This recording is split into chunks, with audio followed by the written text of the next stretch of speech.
Bu futbolchi nazoratdan chiqqan g'azab ta'sirida o'z jamoadoshini urganida butun futbol olami hayratdan jim bo'lib qoldi. Bir zumda maydondagi hamma ikki futbolchini ajratishga yugurdi.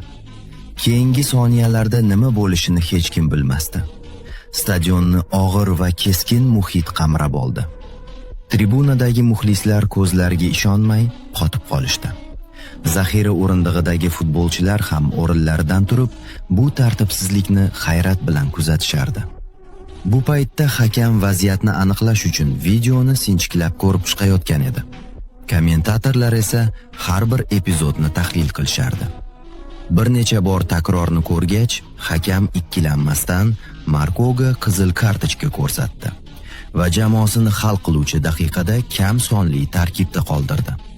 Ammo voqea shu bilan tugamadi. Ertasi kuni uni